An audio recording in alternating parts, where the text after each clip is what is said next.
nominations. That's a crop. Yeah, so we have. Sorry, that's my third. I think you should be referenced. Which they're going all over my head. But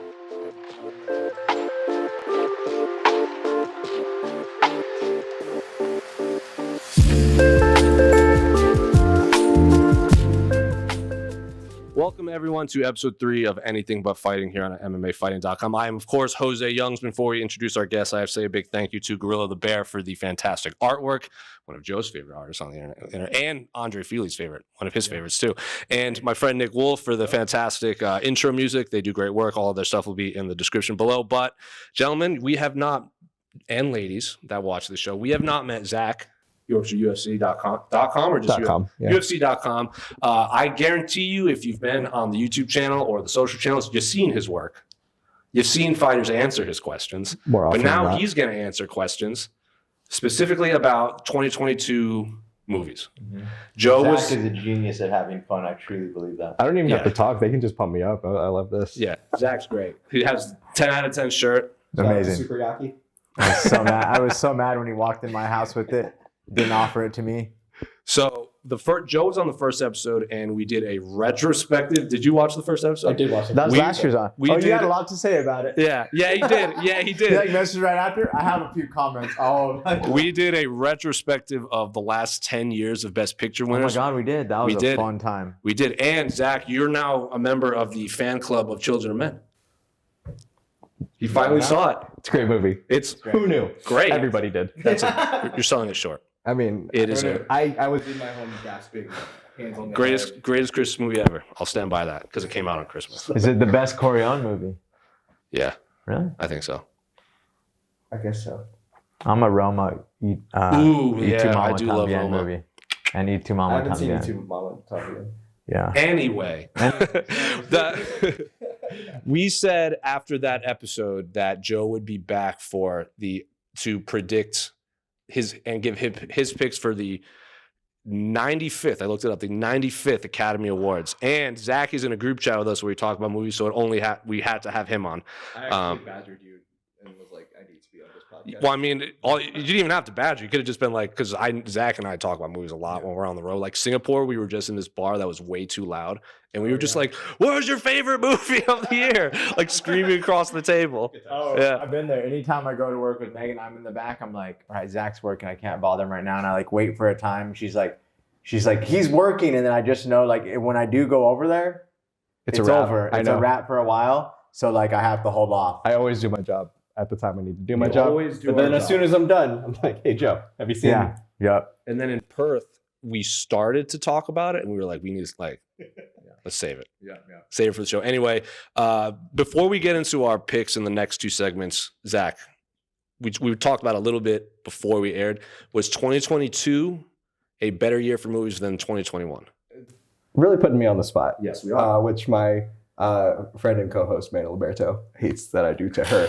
So I really understand how she feels now. Are we talking just the Oscar movies or the movie year in general? Yes. Because that's very different. I think this Oscar crop is more interesting and generally just more entertaining and better than 2021. Really? Okay. I think this Oscar crop has some anomalies, if you will, like Top Gun. I think if you put Everything Everywhere. True. Like if you put the top 4 or 5 2021 movies, I think they come at the back end of the top 10 between the two.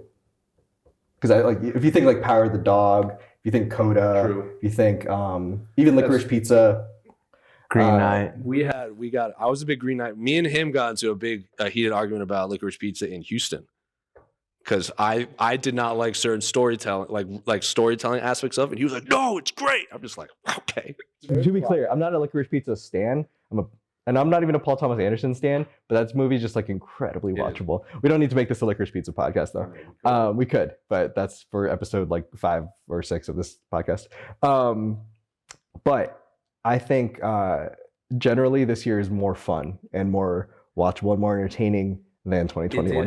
The anomaly aspect. Interesting. The anomaly thing you brought up is an interesting one because we do have like Top Gun. I'm even looking at Avatar, everything were all at once. So we had Everything Everywhere, blockbuster movies that made a lot of money that were also critically well received, which is cool and is fun. I think we need that. You know, We do. I think we need the Oscars to be a little fun and not as like highbrow. You know, like why can't a movie that everyone enjoyed be there? Why does it have to be a movie that is just crushed my soul? That was my big complaint with the 2008. I think it was 2008, 2007 Oscars. The one that Slumdog Millionaire won is that was before they expanded the field, so it was still 5.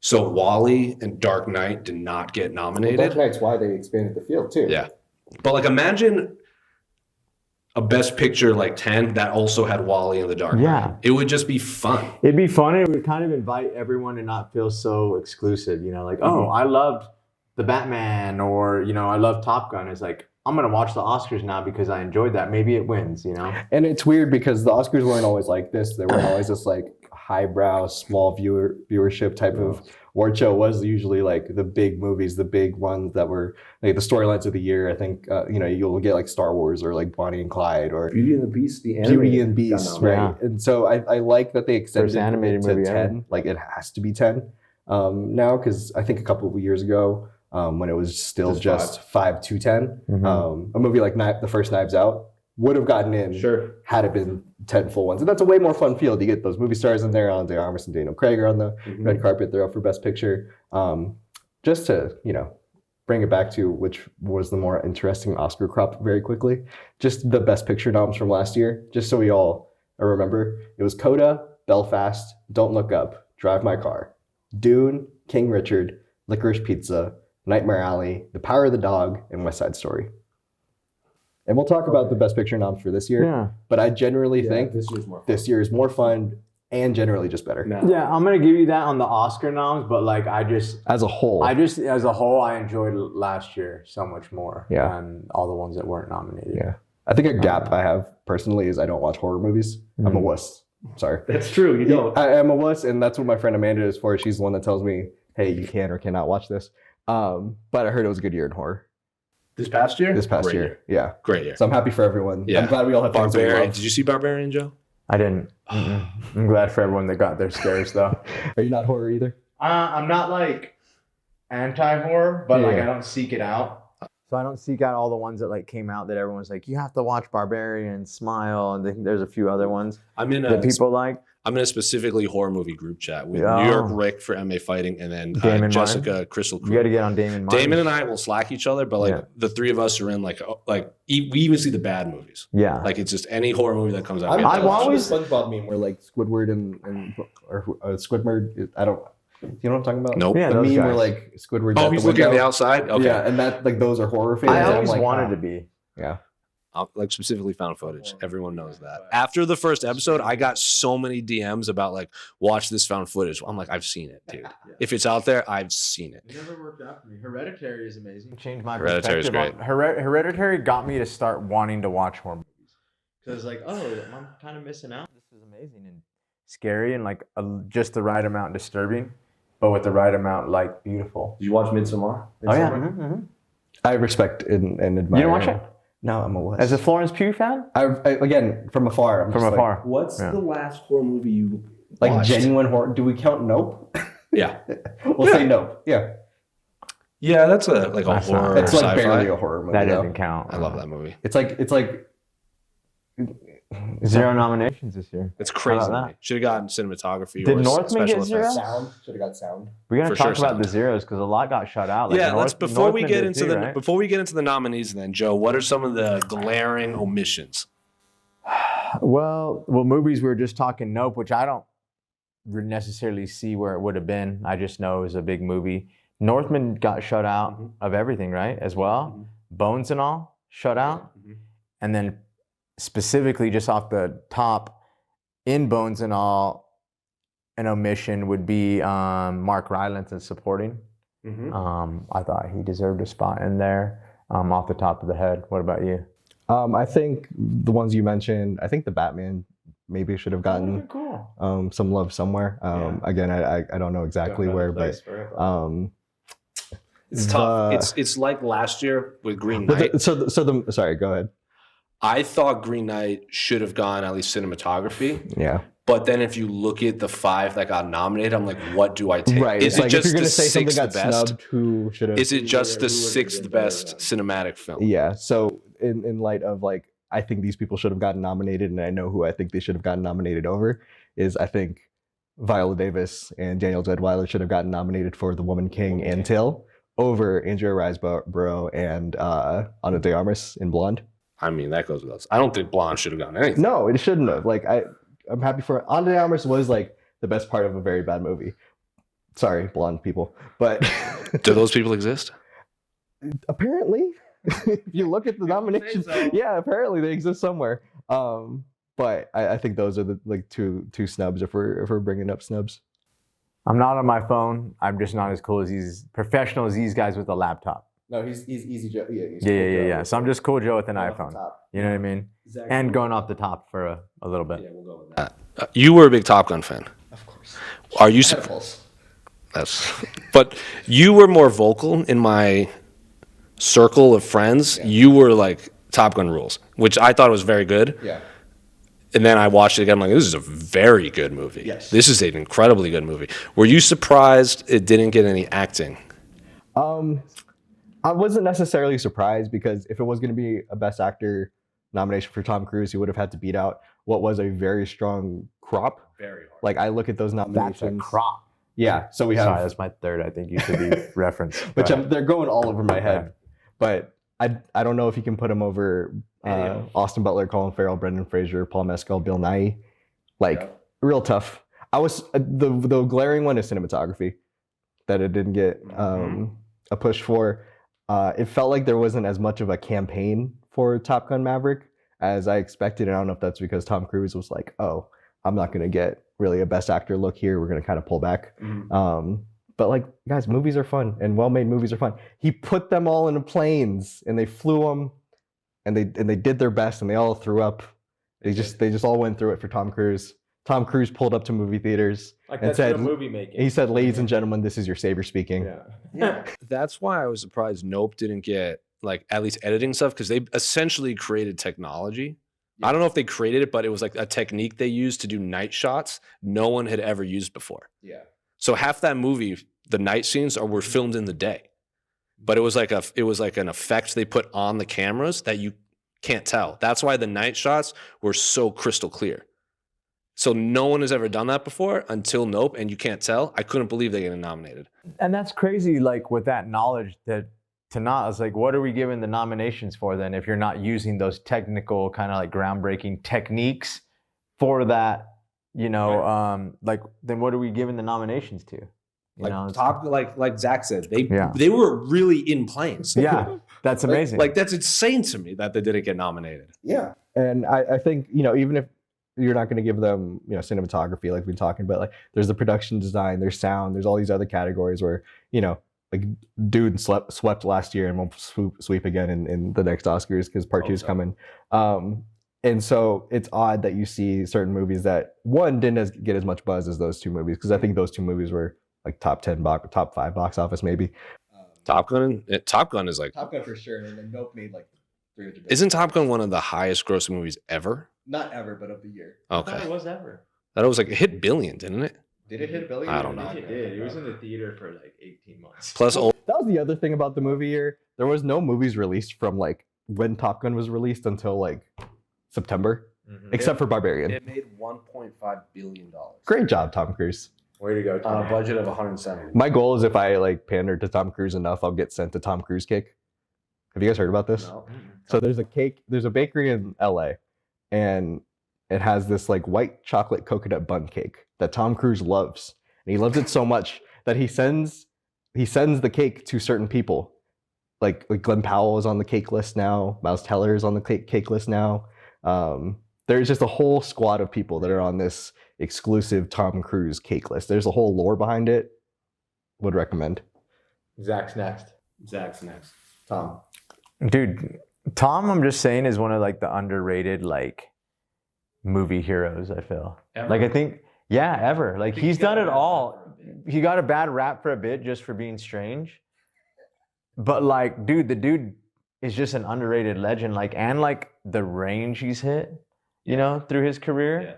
You know, like Jerry Maguire, Eyes Wide Shut, Magnolia. I wish you would do another drama or a comedy rather than just doing like Mission Impossible 40, Yeah. and then Top Gun 2. But he has done them is the thing. Yeah. You know what I mean? Which is amazing. I'm convinced that he, like, in the last Mission Impossible, is just going to take off into space, and that's actually Tom Cruise, like, just moving to Mars. Yeah. And that's how the movie ends, and also his career. Yeah. And it's real life, like they're really flying planes, like he's really just going to space. So we all loved Tom Cruise in Top Gun. What are some of your other favorite performances? Not necessarily in the field of best acting, actress, whatever. Like, what are some of your favorite? It doesn't even have to be nominated. Yeah. Like, just what are some of your favorite performances in the movies from last year? I thought it was interesting when David Lynch popped on at the end of The Fabelmans. Oh, yeah. I just thought that was awesome because I was like, that's fucking David Lynch.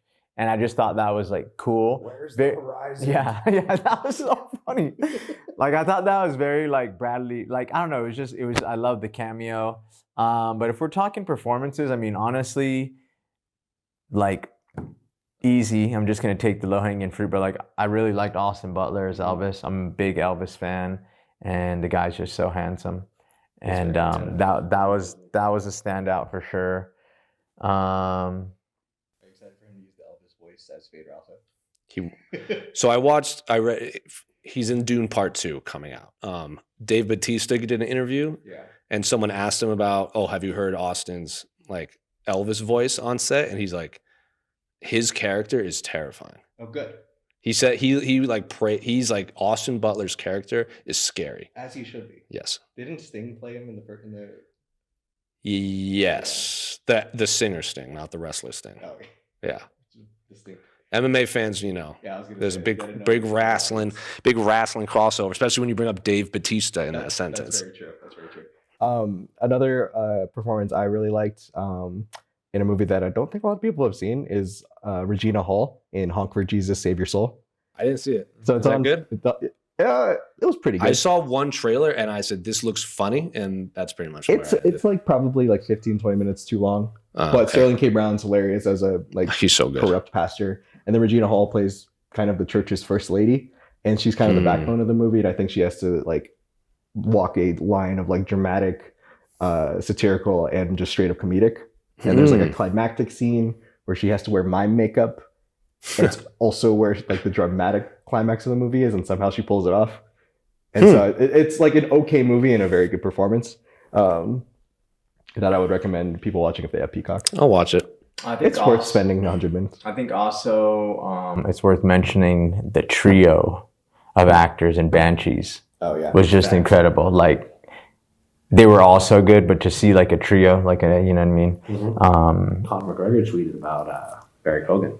Really? He won was it BAFTA that he won? Yes, And yeah. Conor was because it's Irish. And Yeah. he gave him like a shout out on Twitter. That's amazing. He's a big boxer. He was a boxer, right? Yeah. Yeah, Huge boxing. Yeah. he was And he's gonna be the Joker. That's true. Don't get me started. There's And he's in the Green Knight.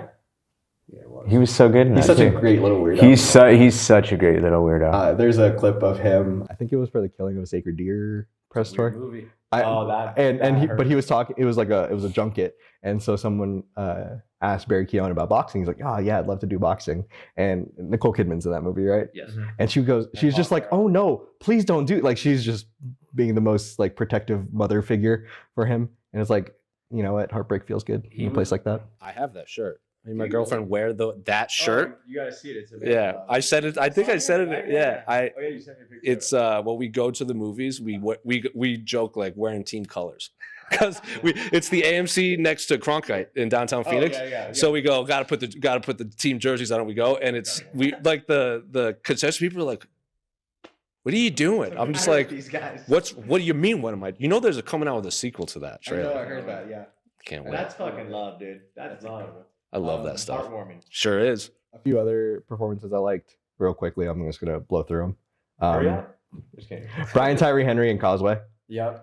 Very good. I'll just watch him do any sort of monologuing. I love that he got a nomination. Lashana Lynch in The Woman King. Really dynamic performance. Amber Midthunder in Prey. Did you guys see Prey? Sure did. You know what's funny? And I'm sorry. I've never seen a Predator movie. I told you to watch Prey on the first episode. did. Yeah, You did. I loved that. It rocks. I can't wait for That's- her to play an X-Men. Yeah. Yeah. That's the best Predator movie. Ooh, I feel great now. Predator 1 is great, but it's like Arnold, so it's you know what you're getting. It's just muscly dudes. Like it's the most manly movie ever made. I heard the Mia Goth on Pearl was amazing. Yes. Yeah. You watched that? No, but I just don't go. Again, I'm going off No the scares. person I'm But I heard everyone's like that was one of the best performances ever. I didn't watch. I did see X, which was good, but then I didn't get the internet's favorite horror movie queen Her at the and moment. Jenna Ortega are going to be like the yeah. new Scream queens because Jenna's in the X, obviously Wednesday, and then she's going to be in the new Scream. Oh, that's right. Yeah, I'm excited for everybody who's excited about that one. The last Scream was very bad. Oh, that's too bad. And the main female lead, like the one that made, she's like the original, came back for that. Well, right, yeah. And then she was going to be, they wanted her to be in this next one, but they like didn't pay her. Oh. Like they gave her the contract. They're like, no. So the main character is essentially not in the movie. I digress. Underrated performance that I was a big fan of, I know neither of you had seen it, is Justin Long in Barbarian. Oh, yeah. Because it was written for Zac Efron. Oh, no way? Yeah. Oh, So, but then Zac Efron this is what I read, turned it down. So they got Justin Long to do it, and he's an awful person in that movie. Like he plays a bad guy. He plays a disgraced actor who like got canceled. So he goes to the house because it's like his agency drops him and everything. His lawyers drop him, so he needs to sell, like liquidate all of his assets. So he goes to one of the houses he owns in Detroit to like fix it up and sell it, and then like shenanigans happen. Whoa. But he like doesn't do much anymore, which makes it he plays such an awful person that when he gets his comeuppance, I was so happy. I was ecstatic.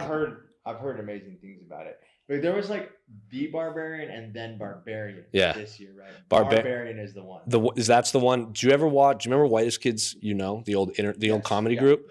Do you remember this one? Whitest Kids You Know, the old YouTube comedy group? Do you remember that really bad comedy Miss March that came out like 10, 15 years ago? It's very bad, but one of those guys wrote and directed Barbarian. Yes. This is essentially Jordan Peele. When he wrote Get Out, people are like, Jordan Peele wrote a horror movie. Same vein. Love that. Same vein. It just completely threw me off guard. And you could tell because there are scenes that are hilarious. Yeah. But my God, and then one of the Skarsgårds is in it. He's not in the whole movie. He's not even in 50% of the movie. Right? Mm-hmm. Yeah. I get scared anytime a Skarsgård in a movie smiles. Did you see The Northman? I did see The Northman. Northman was great. There was something missing in that movie for me. There was, yes. Like I don't know what I wish that was 2 movies. Because I was that one shot scene when they invade the village and then Bjork plays like the witch doctor at the end. Oh, yeah. I loved everything about that. And then the second he went to the new land, it just felt like rushed. Yeah.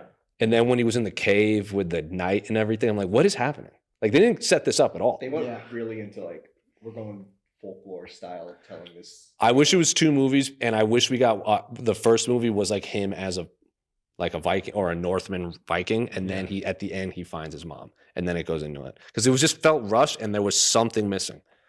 Yeah, but I loved that movie. It was great. I like The Green Knight more than The Northman, but it also fell into my I admire this movie more than I enjoyed it camp.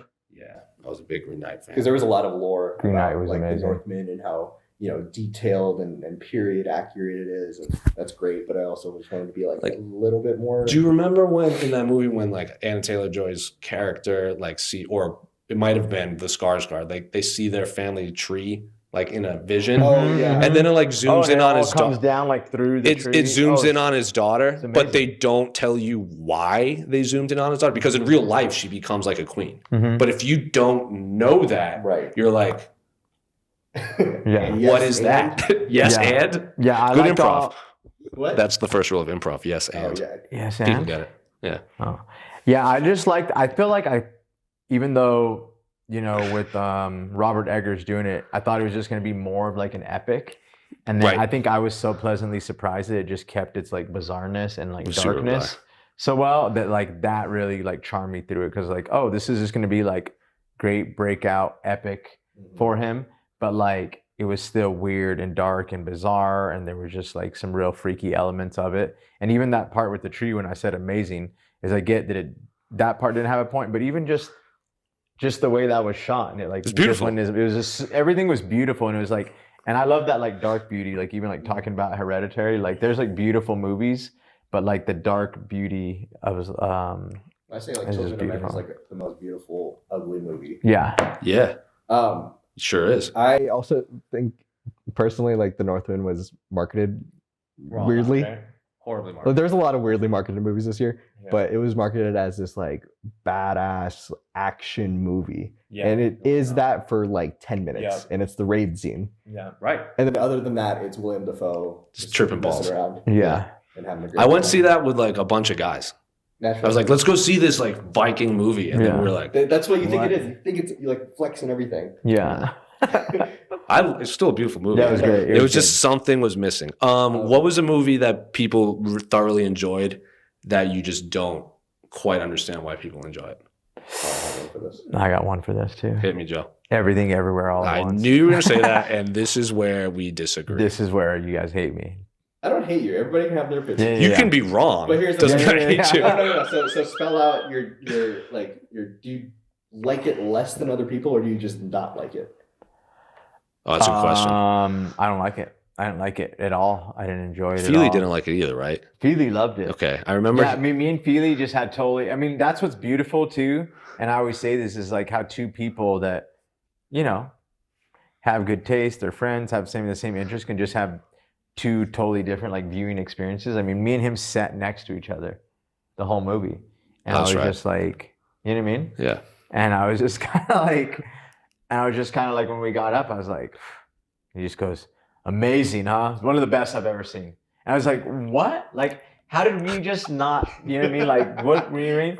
And it's just cool how someone can have that different experience. And I'm yet to watch it again. I just don't think at the end of the day it was my kind of movie. Like, I'm just not like a quirky type of guy. He didn't like the bagel.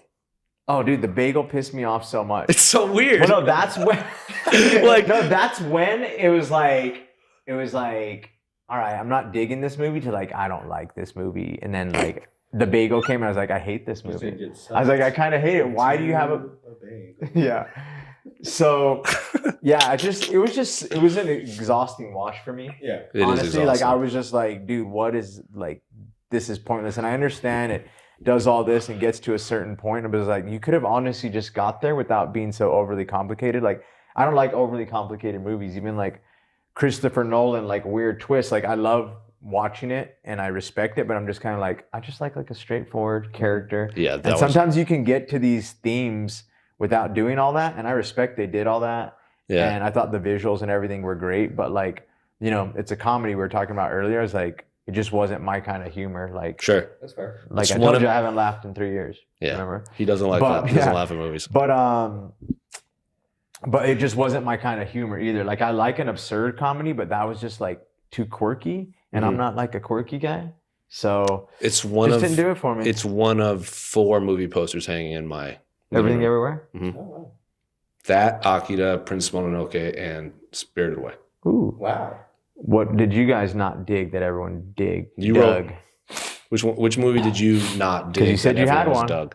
Triangle of Sadness. Ah, It wasn't. I I'm with don't ya. do like gross out Yeah. stuff very well. and that's the best picture. But the thing is, I get why people really like it, and I also get one. It's very. It won the Cannes Grand Jury Prize. What does that even mean? The Golden Lion, whatever it's called. Yeah. Palm d'Or, right? People like European filmmakers Mhm. love it a lot. I like the structure. I love a movie that comes in parts. I really like the last part of it. Have you guys seen this movie? Yeah. Yeah. I like the last part of the movie. Yeah, I the think second it's half was interesting. better when it. Yeah. And I even actually like the first half too, Yeah. or the first third. Oh man. Because it's triangle. It's Yeah. three. Yeah. Ooh.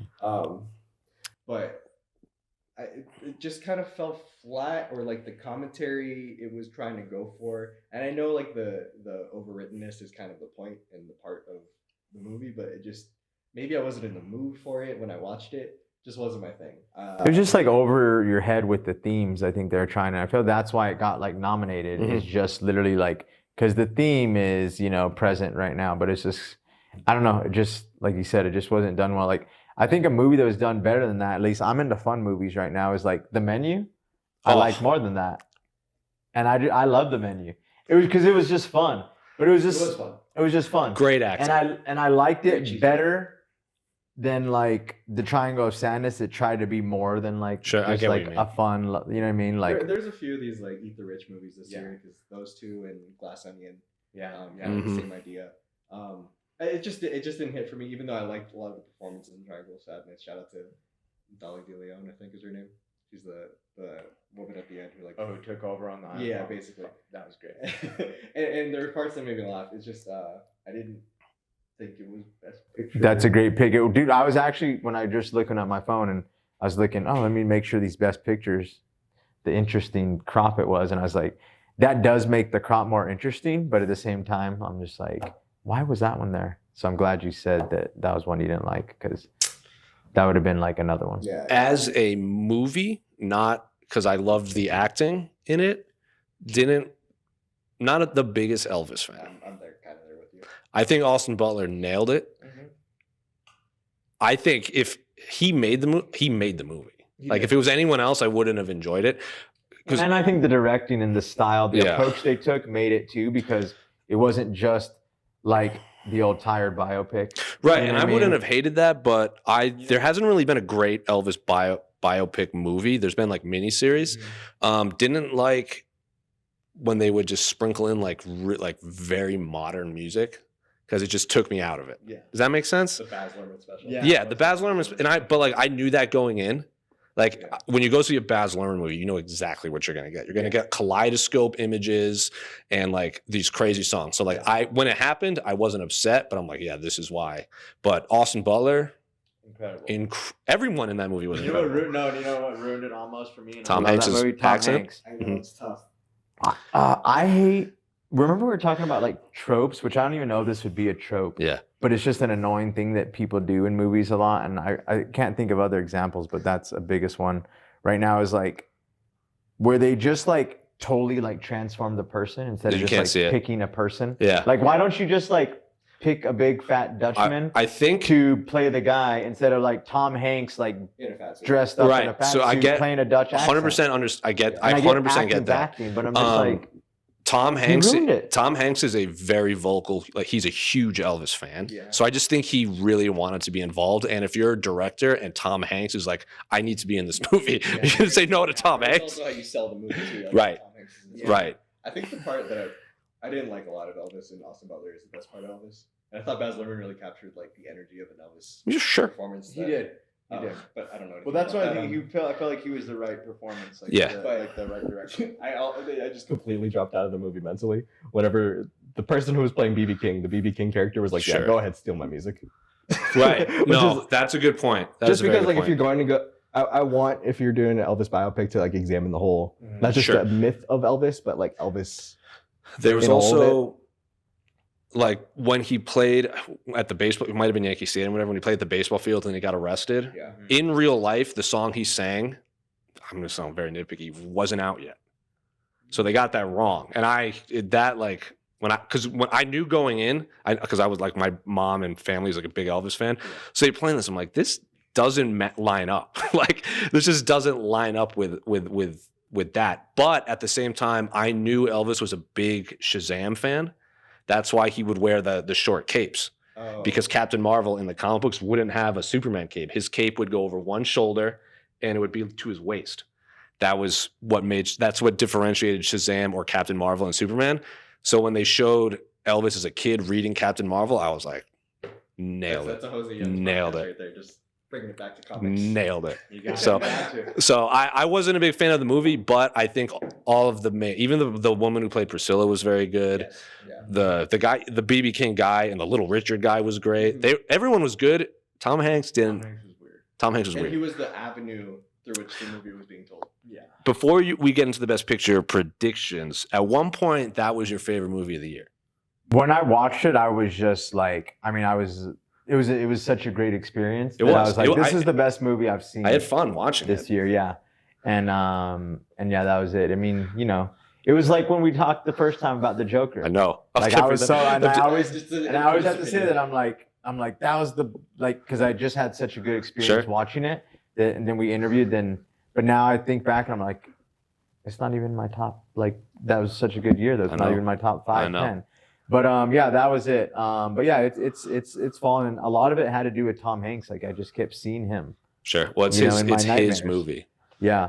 What about, before we stop, just is there any movies that like obviously weren't the Oscars weren't going to touch? Yeah. They weren't going to come, but like that everyone liked a lot. And maybe not that they necessarily belong in the Oscars, but what were some underrated, like not even talked about? I have one. I'll let Zach, you give us yours first, but I got one that I don't think any of us have seen. Now I really want to Okay, I was a huge fan of Crimes of the Future. Dude, I was literally top of my list right here. Crimes of the Future? Yep. Did you see it? I didn't see it. Oh, it's body horror. So there's no like jump scares or supernatural stuff. It is very gross. I heard it was funnier than it was marketed as. That's insane. It's not funny at all. I'm gonna talk to whoever gave me that. It's Viggo Mortensen is so good in it because I can't even explain. Like Kristen Stewart is great in it. Leah Seydoux or whatever. Yeah, I've almost clicked on it a million times. Literally, watch list 2022. Look at the top. Crimes of the Future. Me and my girlfriend watched it because like we were like, oh, it's body horror, and I'm like, this isn't scary. This is just gross. I mean, it looks amazing. But it's the whole. And obviously it's placed in the future, and you buy tickets to watch like a surgery. But like this man can like regrow his organs like rapidly. And you loved it? I loved it. Aesthetically, it was a beautiful movie out too, the Infinity Pool or whatever. But it's his son. Yeah. Aesthetically, Crimes of the Future was so good. Yeah, it was so good. Dude, to watch it. The best parts of that movie are when there's a cut and then it goes to like a new scene. The cut and then the beginning of the new scene, every single one is just like, what's happening here? And then it like goes to the scene. Because like has nothing to do with the plot because you don't even learn who this individual it is.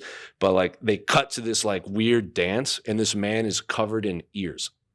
Interesting. Like he has an ear in his leg, all ears. And I'm like, what's happening? And then it like pans to the rest of the party. I'm like, what is going on here? That's my. If anyone's gonna watch a movie that I think is underrated, Crimes of the Future. That was so good. I've been wanting to see that actually so bad. What about you, Zachary? In a different realm of the kind of science fiction-y genre, I really loved After Yang. You guys have heard me talk about this a lot. It was my favorite movie of 2022. Kogonada's second movie, he did Columbus, I think in 2016 or 17, with Haley Richardson and I think John Cho. But it's a Colin Farrell movie. It takes place in like the near future. Okay. And essentially the premise is a family's like robot brother figure malfunctions, and then it's like wait. This is what's it called? After Yang. I watched it. Okay. It was nice. Colin Farrell. Yeah. Okay. So I have it on a list on one of my streaming. And but now that you bring it up, I'm like, okay, I've heard of this. It's incredibly quiet and patient, and like both the Kogonada's movies are like that. Haley Lou Richardson shows up. I really like their partnership. It's a very patient movie. It's quiet. It's like thoughts on grief, on sibling relationships, on like Asian identity. And it's really cathartic and cozy. The first time I watched it, I was worried like, robot gone wrong. You never know how it's going to go. And then it turns away from that kind of threat. And then it opens up into like, what does, not like every movie is like the meaning of life is great, but like there's some movies where they're like, oh, we're really going to capture the beauty of life in the small moments. And like, let's appreciate that into the bigger picture of like what matters in being human. Anyway, watch that movie. It was great. It was a great time. I watched it at like 5 a.m. after jet lag. Okay, I'll watch it. Jet lag, couldn't fall asleep. After I saw on your Instagram that it was like your favorite.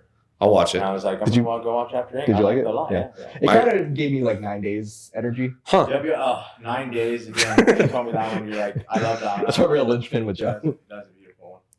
I'll watch it. My girlfriend's a big, like, slightly in the future robot. Yeah, it's future where it's like not everything is high tech, but it is in the future. Advanced enough. Yeah, and Okay. there's a conversation about tea that Colin Farrell has, Ooh, I'm and here he for does it. a Werner Herzog I'm here for it. impression. It's my favorite scene of the year. Anyway, Joe, what's an underrated movie people need to Oh, watch? underrated? Or just a movie that Well, yeah. maybe wasn't talked about enough in You your know what opinion? wasn't talked about, and I actually thought it would be because everyone was all hard on this guy last year, was the Cha Cha Real Smooth Oh, movie. yeah.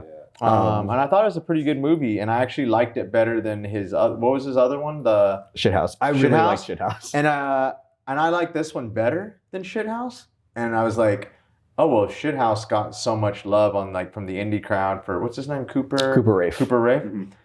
I was like, people are gonna love this one, and I was just waiting for it to like blow up, kind of like Shithouse did amongst the hip guys, and it didn't. But I thought that one was really good. But like, I honestly like I was telling you earlier, like I had like a lot of fun this year with like fun movies. Like I liked at the beginning of the year, I liked Fresh. I liked Hustle. I liked Hustle was good. Hustle was good, and yeah. And then I also just have to say, and you guys might hate me, but I think Amsterdam got unnecessarily hated on.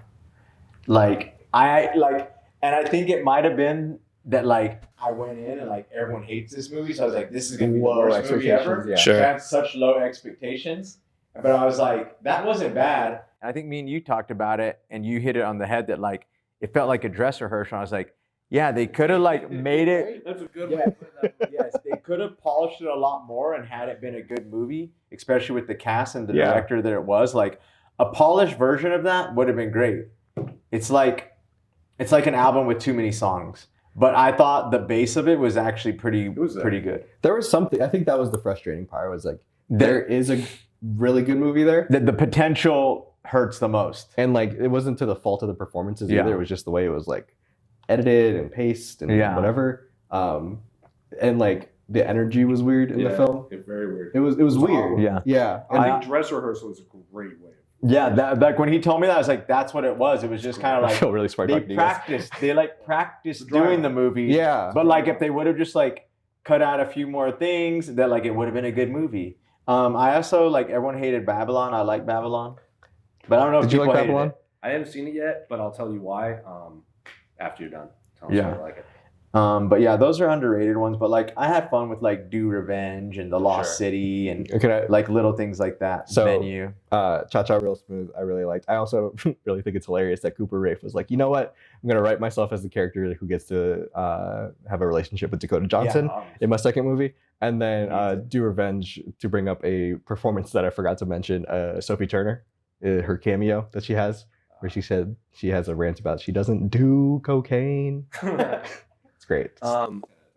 Question for Zach, because we talked about it briefly in the first one, and I'll go back to you. What's a movie trope you don't want to see for 2023 moving forward? Okay, I don't know if this counts as a trope. Okay. It probably doesn't. Or just like a subject matter that you're like, enough. One, I'm kind of after this year we had Empire of Light, Armageddon Time, Fablemans, where it's like childhood movie wonderment, Yeah. and I love movies. That's great. It's just I'm done like with the 50 to 70-year-old white guy really reflecting on his life for now, Yeah. and it's not going to end anytime soon Yeah. because like Hollywood.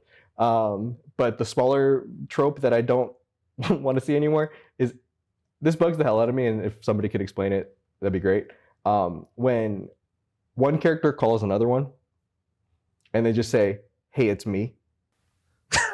Like, Okay, when that's at any very point in your specific. life have you ever just like called someone and That's then funny. like if I called you Joe and I was like, "Hey, it's me," either you would already know it's me because we have phone stuff, like we have That's good. caller You ID, don't even have to, yeah. or if it's a payphone, I'm like, I don't know your voice That's off the so top of funny. my head unless you're like, I don't know, Morgan Freeman or Anthony Bourdain or someone with a distinct voice. It just, Yeah. just always kills me. That is fantastic. Very specific. I like it. Very specific. It's so weird to me. The reason I didn't see Babylon is I am very much. I think I told you this. I can't remember when, and you disagreed. I am over movies about Hollywood. Oh, I love movies about Hollywood. That's why I like Babylon wasn't for me. Fablemans, Steven Spielberg making movies. I'm like, come on. Like I wasn't a big fan of Once Upon a Time in Hollywood as like a full movie. I'm like, the movie's fine. It's definitely not his best movie. Right. Sorry, Damon Martin. It's not the best movie that year.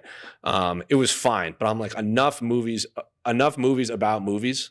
I'm over it. See, I'm over. I wanted to like Babylon, because I feel like that era of movies isn't as examined.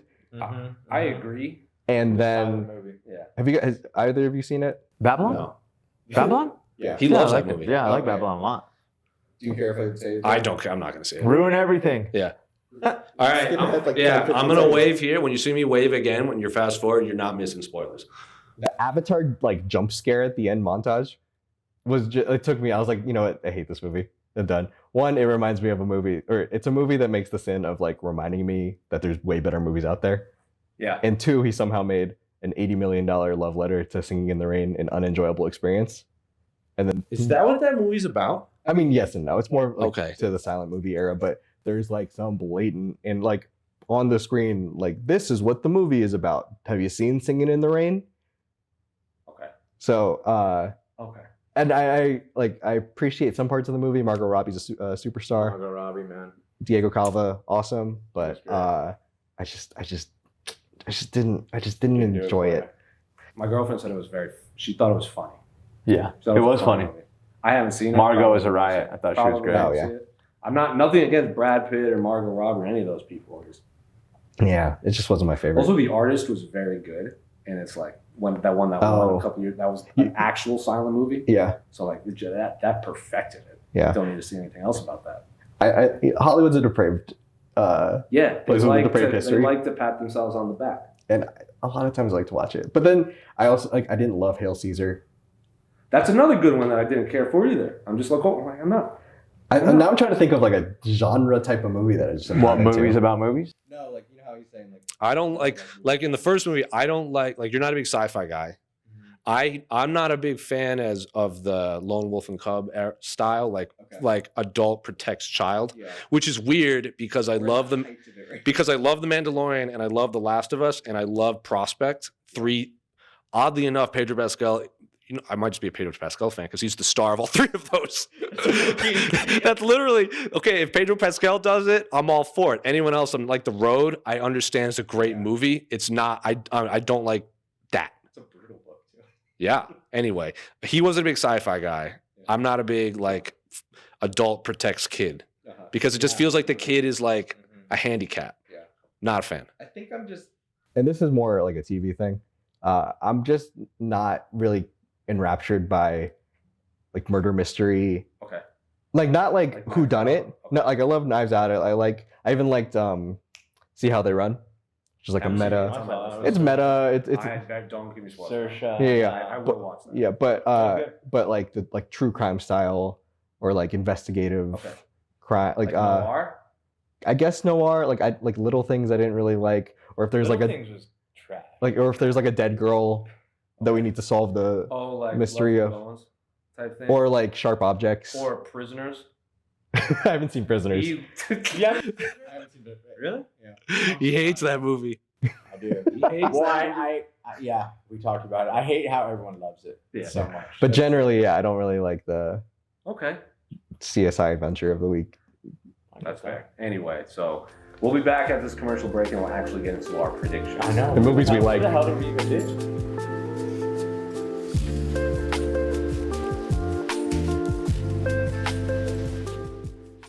Welcome back, everyone, to Anything But Fighting, episode 3 with Zach and Joe. Obviously, this is our Oscar Academy Award one. This will be an annual thing moving forward. We'll do a Grammy one next year. You're bringing the music. I don't know if I can do a Grammy show. Yeah, I can't do a Grammy one. Why would you propose a Because Grammy people show? ask me to do music, like, I know, because Grammys don't- isn't the way to They don't do get that. it right. They don't get it right. But we Famously. should do our own. that's true. We'd have to get Andreas Hale on. That dude That's- worked and He's the one. he is the one. He worked for the Grammys or Oh, he something like did? that. Something like he's like directed Kendrick's like To Pimp a Butterfly Cold Open or something. Dude, I'm putting him on not even on blast. Like I love Andres. Like he'll just show me photos. He's like, here's me and like DJ Premier, here's me and Kendrick, here's me and Snoop. I'm like, can I just be you? Like, come on. Yeah, he does not have us do the music. Yeah, like I'm just sitting there. I'm like, Andres, go away. Like, I just want everything in your life. You know what I wouldn't mind though, is like doing a TV, like a Golden Globe or Emmy one, because a lot of those times come out, and I just want to like talk to somebody about it, because I'm like, how did this, Sure. how did this happen? Sure. And there's so much to talk about in there, and what I've noticed is like loving movies that like most people like TV, Right. because they don't have time to like put on 2 hours, but they'll watch an 8 hour, but they'll binge an 8 hour show, but you can't watch a movie for 2 My hours. girlfriend's watching The Sopranos right now. I'm just like, I don't have time for this. I'm like very slowly making my way through West Wing, which is a show I've been enjoying a lot. And like every time I see an Aaron Sorkin project now, I'm like, but it's taken me 5 years to go through. I'm on the 4th season now, and I'm enjoying it. I'm just really It's great. bad at TV. And you're watching Hunter x Hunter. I am watching Hunter x Hunter very slowly. Stay tuned for episode 4 with Serena De Jesus. We talk about Hunter x Hunter. Anyway, plug the product. We're talking Academy Awards, the 95th Academy Awards. Obviously, we had to have Joe on. He was on the inaugural episode. And then Zach is also one of the biggest cinephiles I've ever met. So this is essentially our group chat just on a podcast. Yeah. So it's just us. No one's watching. So we'll start with Joe. We're going to start with this segment. We're going to do best actor, actress, and best supporting actor and actress. So where do you want to start? Which one? Start with one of the supporting ones. Supporting? Okay. Well, you know what? Supporting actresses, I was just literally, I remember looking and I was just kind of like, Kind of a mellow feel. how? Yeah, very mellow to be It's polite. mellow, and I think it's wide open, I think. I don't think it's wide open. You don't No. think so? No. Okay. It goes to Bassett, right? She has given everything. Yeah, she's getting everything. So I honestly, Angela Bassett did the thing. she did it. So this is a tough one. Like it'll probably go to Bassett, but like mellow is like being polite. It's like I look at when we're talking this year and like I didn't really love the ones from this year. And while you said the best pictures from this year compared to last year, even though last year I felt was a better movie, it's like, oh, this best picture crop is pretty good, right? What a crop. What a crop. But like I look at these best supporting actresses and I'm just kind of reminds me like I didn't really love this year that much. So Did you see The Whale? I didn't see The Well though. I think Hong Chow, I don't want to mess her name up. She is so good in everything she's in. Yeah. She's in the menu. Best part of the menu. She was in the menu. Oh my God. She was is so the good in only menu. reason to watch Downsizing. I've heard that as well. Downsizing. So Downsizing, when I saw that movie because someone praised her in it, and I think she's such a good actress. When I went to watch it, when I left the theater, I was like, you just give her the Oscar. Yeah. And then the fact that she didn't get nominated, I questioned myself and I went online and there are just millions of people Raging now. about it. Now. Oh, yeah. They're raging about it like years later. That her character has its own Wikipedia page. Oh wow. It's unbelievable. So anything she's in, I'm all about. I do like the fact that I think of the 20 nominations, I think 18 are nominated for the first time. Either that or they haven't won, or something crazy like that. So there's a lot of new, fresh blood, and Jamie Lee Curtis is in here. But like to the Academy, are we talking about like? The movie she's in is fresh. So Are we talking about like Sounds who we fresh. think is gonna win or who we want to win? yeah, let's go. Both. Let's do both. Let's do like. But we'll keep it to the 5. Yeah. We're not going to expand out on 5. So you think Angela will win?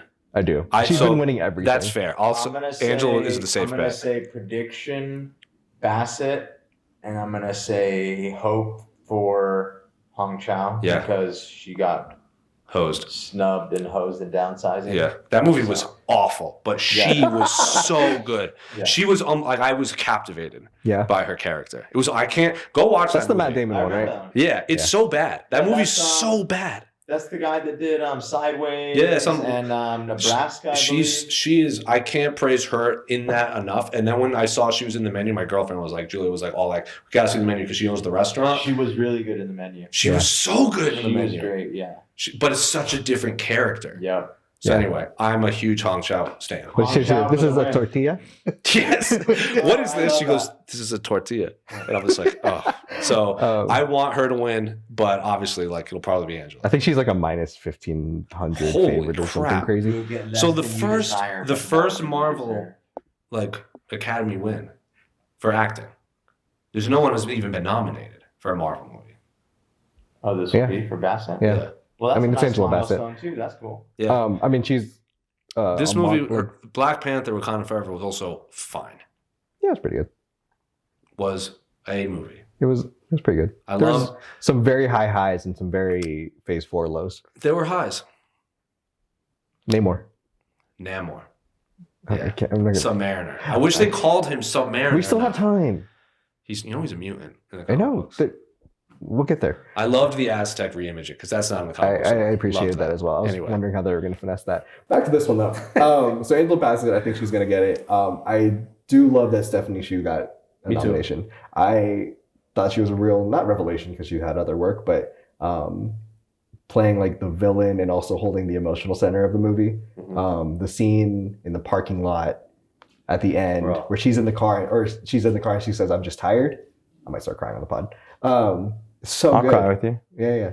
But no, I think want? she was a very special part of that movie. We'll talk about like the real special part of that movie, but I just love that she got it. I'm very happy. Yeah, I was happy that because when I saw that movie, obviously the two main characters were going to get the big actor and actress, and then I was like, who's going to get the one actress supporting between Jamie Lee Curtis and Stephanie? And I was very happy they both got it. I can't. Yes, and also I love that Jamie Lee Curtis is also the best supporting like actress person on the campaign trail for Michelle Yeoh. Oh yeah, She was just like she's the standing. she's the biggest cheerleader. Her and Ki Kwan. Did you see the clip of like Of course, I didn't watch Ki it. Kwan talking about Jamie Lee Curtis? And I'm like, Oh, yeah. who's crying in the background? It was Jamie Lee Curtis. Oh, it's the original screen queen. That's true. The original screen queen. Anyway, so you're going Angela. I'm going Angela. We Mhm. want Hong Chau to win. Hong Chau. Who do you want to win? You want Stephanie to win? Yeah, If cool. she's not going to. She's not going to, but like it's That's, also she's that's not. as they say, the people's main event. I'm rooting for everyone who's Asian.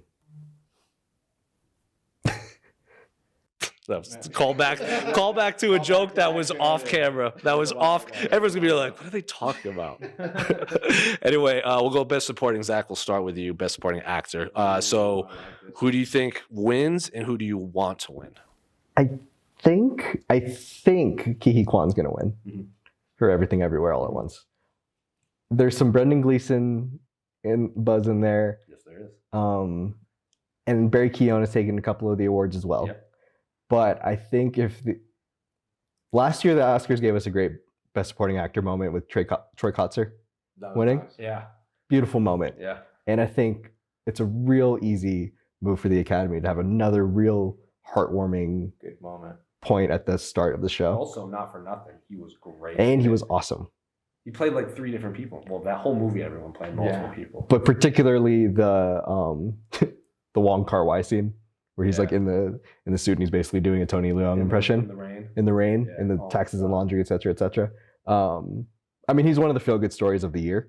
Oh yeah, For sure. I love all the Brendan Gleeson, or not Brendan Gleeson. I love all the Brendan Fraser and him stuff. Shout out to Encino Man. Yeah. Oh, Encino Man, dude. And Steven Spielberg's been on this And Steven Spielberg. so it's like the three of them. They all just. I think it just. Let's just have a good moment. He was the what's that like round table they do with all the actors? Roundtable. That's a He nice was one. the best part of that. The Hollywood Reporter. Yeah, Yeah. when because Who is his Ki agent Kwan? is Chunks.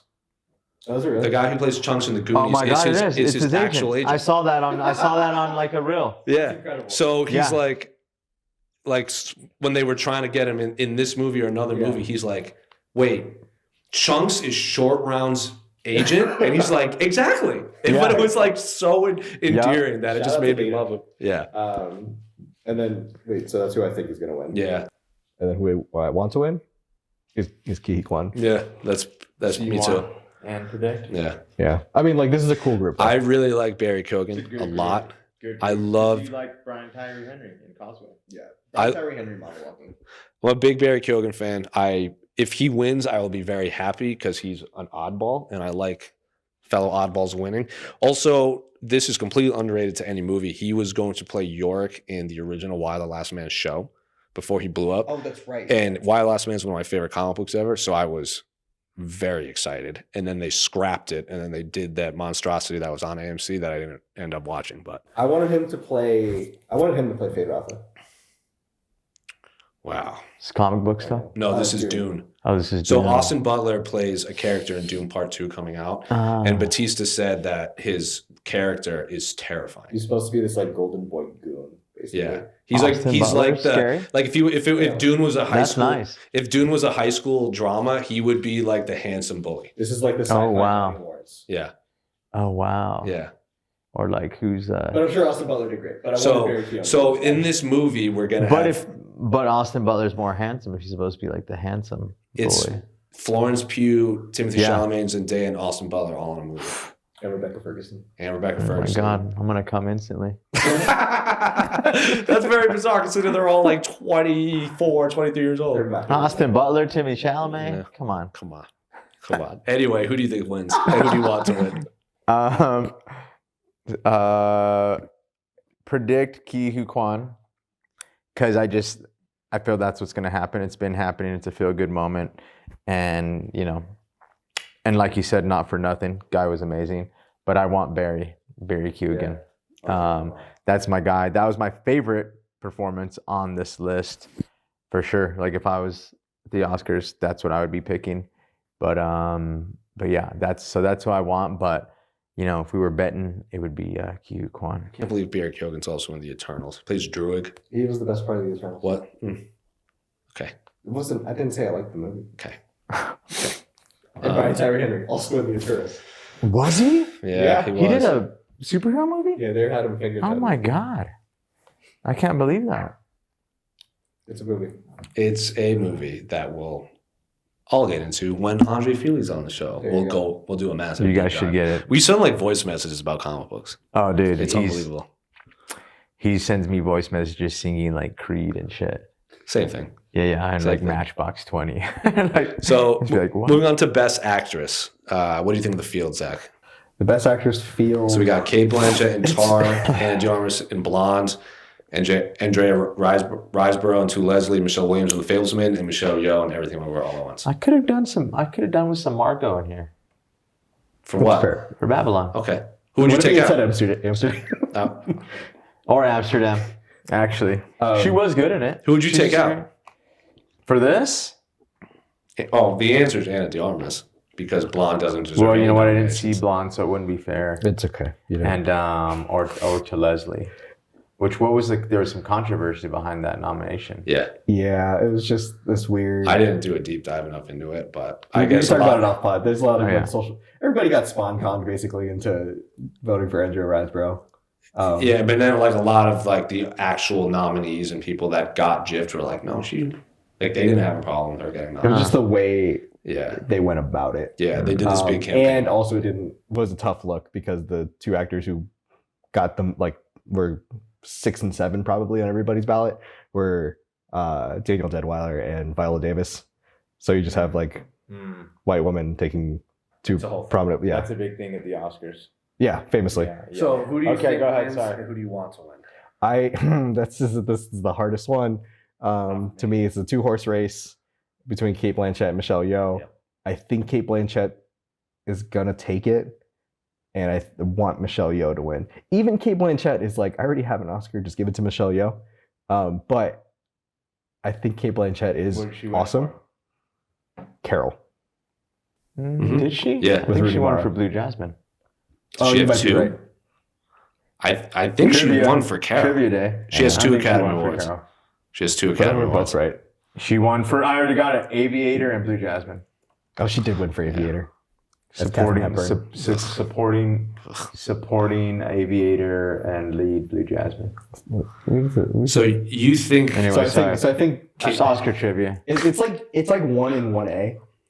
I think because Michelle Yeoh, that movie straight up doesn't work without Michelle Yeoh. Her comedic timing, her physicality, her ability to pull off the emotion, all of it.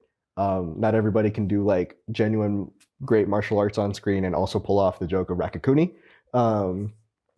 But Kate Blanchett plays a monster, and I think it's like dripping with like contempt and humor, and then you're rooting for her, and then you're like, oh, she's really terrible. Where am I going with this? And then all of a sudden, the ending Conducting happens. award, conducting stuff. Um, That's about the conductor. yes, Yes. yeah, Tar, Lydia Tar, not a real person. I'm a big Michelle Yeoh fan. Yeah. I've been a I'm anything. also putting it out in the world, so I'm like, yay, Michelle Yeoh won. Anything She's she's predicted though, right? she's like cleaning up a lot. Yeah. Yeah, but the Academy can. Oh, sorry, what were you gonna say? I've loved Crouching Tiger, Hidden Dragons. Yeah. Since I saw it in theaters, and since then, anything she's in, I will at least give a chance.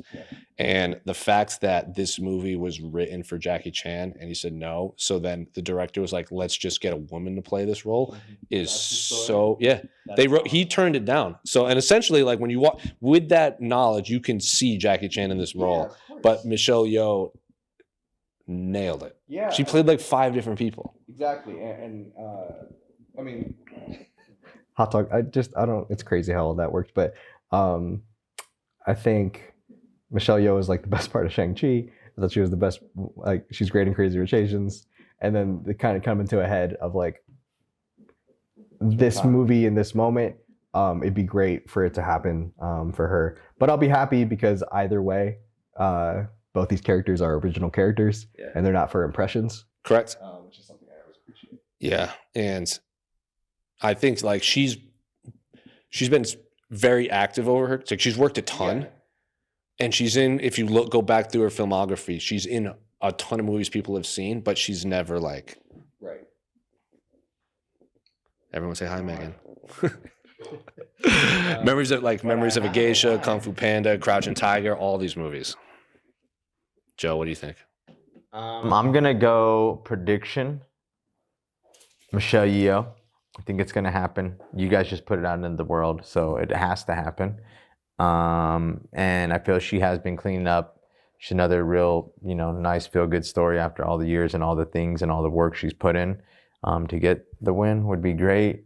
My favorite, and who I'd like to win, which I don't really care if I wouldn't root for it. I don't really have like a dog in this race, but my favorite performance of this, of the crop was Michelle Williams.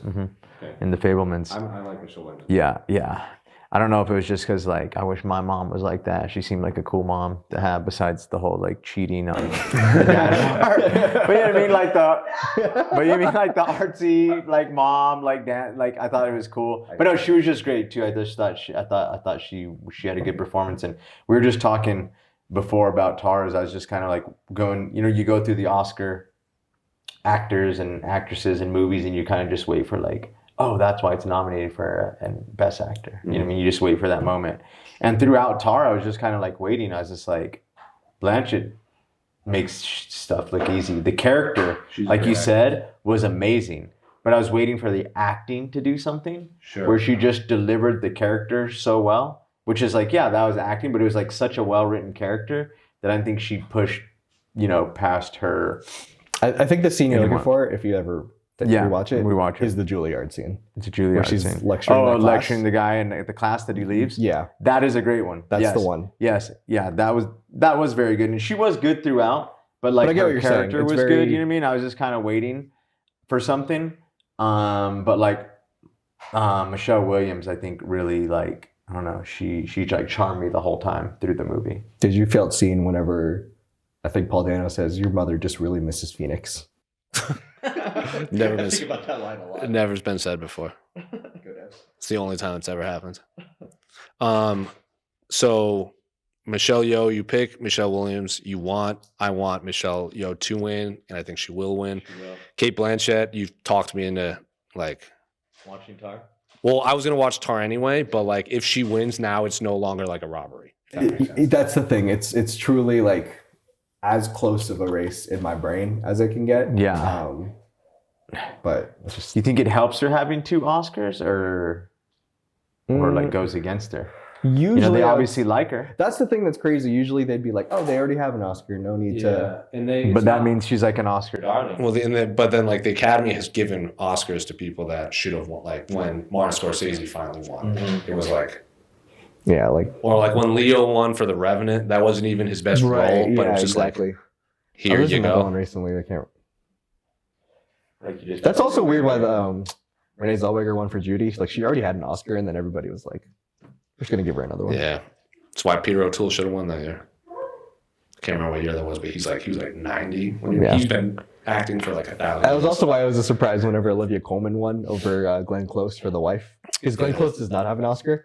I know. And everybody's like, let's just give it to her for The Wife. And But then Olivia Colman is great. Yeah, I mean, I love that. 10 out of 10. Favorite? Yeah. Olivia Colman's, Talk about an acting trio. I know. Yeah. The press junket for any Olivia Colman movie is so funny. That's the best. She doesn't hold back. Have you seen that one where she's on like one of the talk shows in England? And I don't know what talk show it is, but some British person does an American accent and they play the clip and he's like, I got to do a British accent. She's like, where? And he's like, the clip we just watched. She's like, huh? Like she just doesn't hide it. They're like, It's so funny. she's very funny. She prank called into her, or Paul Rudd, I think it was Paul Rudd. I could be wrong, but he was on BBC or some BBC radio, and she called in as like a caller and was like, Paul, if somebody was visiting England and there was somebody who they'd been friends with for 20 years lived there, would you think about hitting them up? I don't know if it's Paul Rudd or not. In my mind, it should be. But you just Olivia Colman, salt of the earth. She's not in this race though. It's not. Anyway, moving on, Joe, we're going to start with you. I think I have an idea Okay. of who you think will win or you want to win Best Actor. Am I crazy in thinking that you probably want Austin Butler to win? I do want Austin Butler to win. I do. But the prediction is where this gets really... This one's tough. This gets It tough. is tough. I haven't seen Living with Bill Nighy. Not a lot of people have. The only person in my life that has seen it is my girlfriend, and she loves the movie. And she loved it. And she also loved Bill Nighy in the movie. So I trust her opinion. From when I was doing research for this, 90% of the awards this movie is nominated are just for him. Yeah. Like there's a couple like regional like London Film Critics and like British Academy Awards, but like outside of very niche things, it's all screenplay and him. Okay. Yeah. Cool to see Paul Mescal in there. He's been doing it big, and I think this is the first of many for him. Yeah, for sure. Colin Farrell would be awesome to see win. And Brendan Fraser would also be cool to see him win. And even though people didn't like the movie, I think it's one of those other, like, if they're gonna just go with the feel-good Oscar, who better than Brendan Fraser? Did people not like The Whale? No. I don't Really? think The they Darren liked it. Aronofsky movie. Oh, so it's not like it was a bad movie. It was just like a what is happening in this movie? Some people might have said Okay. it was a bad movie. And Okay. Yeah. it kind of depicted obesity. Mm. Was the favorite of some people. Mm. Again, Hong Chow. Do people not like Darren Aronofsky? No. I mean, some people. I love The Wrestler. What do you do? How many times can you fade to white at the end of a That's movie? true. I liked Black Swan. I liked The Wrestler. you Black like Swan. Mother? Yes. Mother was wild. Because it was bananas. Yeah, it was good times. Yeah, Yeah. I love that movie because Noah was terrible. Yeah. Which one was? Noah. Noah. Oh, I didn't Noah's see real it. bad. It would be cool to see Colin Farrell win too. It would. Has he won before? No. Mm-mm. He's so good too. That's the thing. This is a fun race. There are fun storylines galore. So this is whoever wins, it'll be their first win. Yes. Yeah. Love it. Yeah. That's and nice. I think I was telling you guys this earlier. If there was like an MVP award for a movie year, Colin. I think it'd be Colin Farrell this Yeah. year because you had the Batman. He was the Penguin. Was great. Mhm. Yep. Do you know Alan Law? Banshees. Banshees of Inisherin, After Yang, and then there was that the soccer team that got stuck in the mining cave. Nine lives. Yeah. 9 lives? No, like the set 13 lives. or something like that. Yeah, I know 13 it lives was or another something. movie where he. Viggo Mortensen's in it. Yeah, and everybody said that, or people were saying that Get Colin this. Farrell's getting as well. Paul Thomas Anderson, our guy, Yeah. cinephile to the max. His favorite movie of the year was the Thailand soccer movie. Oh, really? Yeah, just like a simple, like normal, like movie your mom would watch. Love You know that. what I mean? I love that, like that he said that. Like all the comments were funny like that though. Because like Paul Thomas Anderson, literally like the best director That's why I love. of our generation. Just loved like the most normal, like true story movie. I love Steven Soderbergh's yearly content diary that he'll publish because a lot of it is just him watching Below Deck. Yeah. Oh my God, you guys watch Below Deck? I It's don't the watch best. No. Steven Soderbergh watches Below Deck? A lot. All the time. Oh my God, I Yeah, love him. yeah. I love Below Deck. I'm obsessed with Bravo. Period. I'm glad as I throw this Christmas toy or not. I'm glad you brought up the MVP of the year because I was going to ask that because not just nominated. No, it's a great segue because do you remember the first time we did your Academy Awards show?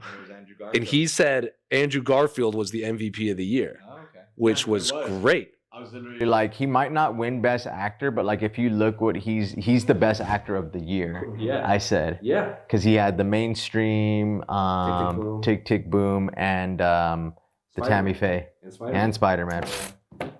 Like so after that conversation, I now think about that more. Yeah. Like who had like the year. Like so you think it's Colin Farrell. You also in the Colin Farrell like had the best year? I mean, no one else really stands out, so I would have to say yeah. Yeah. He was busy this year. He did good. He did good. I mean, not specifically busy. He probably filmed these in different but years and stuff. But he had a lot of good projects come out this year. yeah, that's really good. Yeah, it's probably Colin Farrell. It's Colin. Yeah. Viggo Mortensen was also in Crime of the Future though too. Yeah. But he wasn't. I mean, I we're gotta definitely see forgetting people. Yeah. Probably. The thing is, if Daniel Deadweiler got nominated for Till, she would have had a good year because she was also in Station 11, which started in the end of 2021 and then finished in 2022. And it was probably the best TV show I watched in the last couple of years. I heard it's amazing. It's I mean, if we're going TV impeccable. MVP, Pedro Pascal kind of knocks it out of the park in everything he does. probably, but that's a whole different conversation. And he was in Unbreakable, whatever, Nicolas Cage. Oh yeah, Oh, Unbearable yeah. Weight of Massive Talent. That was a good one. That was all right. It was fun. Goofy movie. It's a good played movie. Wait, so who do you want to win? You want Austin Butler to I win? mean, I And then- wanted but- to win, but I'm honestly like fine with Farrell. Like Butler was my favorite of the year, but like Colin was amazing, so I'd be happy with him, and I'd be happy with and then like I didn't see Frazier, but like I think it'd be cool for him to win. So I'm kind of with Austin Butler, but like I'm cool with Colin Farrell winning. Who do you think wins? I think it's gonna be Brendan Fraser. Wait, That's well, the prediction because it's the feel good. it's hard because Austin Butler's won a lot of the like DGA, PGA, BAFTA. Yeah. But there's a lot of goodwill for Brendan Fraser. I love Brendan Fraser. Right, everybody does. Mhm. Everybody loves Brendan Fraser. He's very good for like when he came out with all those things Yeah. that happened to him. Yeah. Love it. Yeah. And like, God forbid we have another actor win a performance or win an Oscar biopic. for a biopic. But like if Rami Whatever. Malek can win for Freddie Mercury, like then Don't even, dude, I know that Bradley one. Cooper was right there. Anyway, That one hurt. Imagine Really giving, singing imagine giving an Academy Award to someone lip singing I know. with fake badly, I know. badly edited over Bradley Cooper who actually sang and held his own Lady Gaga. What's the dude's name in the Lizzie McGuire movie? Paolo or something? Something like that. Yeah, they gave the Oscar to Paolo instead of. Even at least Milli Vanilli gave their Grammy back. That's true. Okay, so I think Brendan Fraser is gonna win. Just putting that on the world. Yeah, I kind the of world. feel like he will win. I want Colin Farrell to win, But- but I will have a small part of my heart reserved for Paul Mescal. That ain't happening. Because I think After Sun was incredible.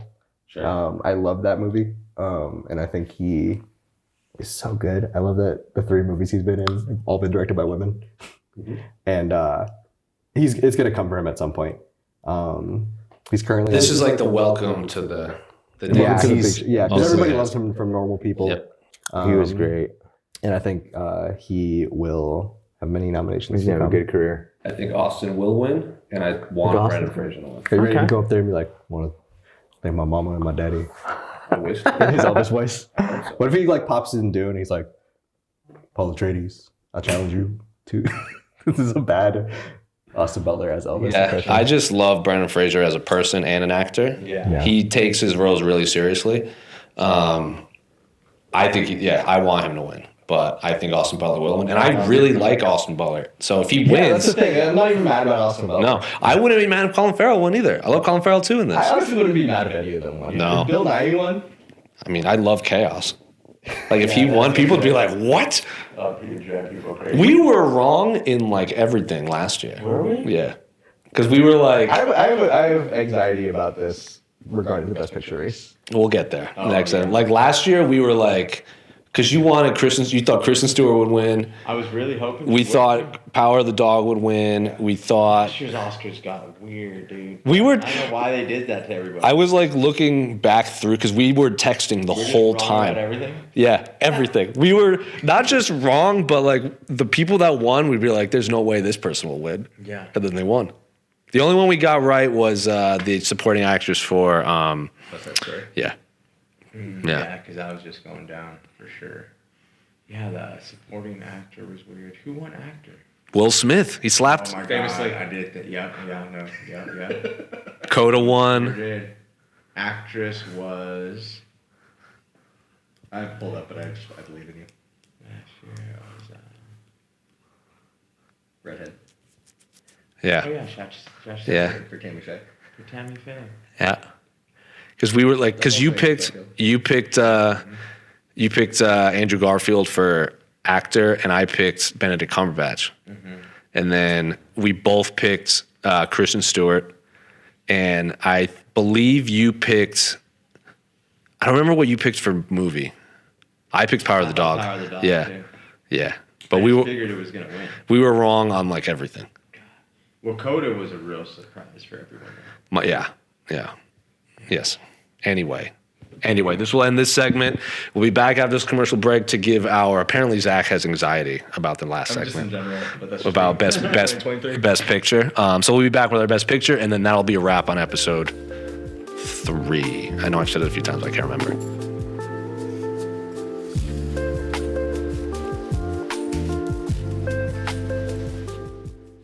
Welcome back, everyone, to the final segment of Anything But Fighting here at MMAfighting.com. Jose, Zach, who has anxiety over what we're about to talk about, and Joe, who is the biggest Austin Butler fan and Timothée Chalamet He's fan. so handsome. He is very and handsome. he's so beautiful. So I mean, how could you not be? What if they got in a fight? Who would you support? If they fought, who would you corner? Who would I corner? Well, I think Timmy would need more help. Yeah, that's let's true. be honest. I don't know, You man. know? He seems like He's wily, but Yeah. I mean, Wily. he needs help. He looks fragile. doesn't Yeah. eat. Huh? Doesn't seem like he eats. Yeah.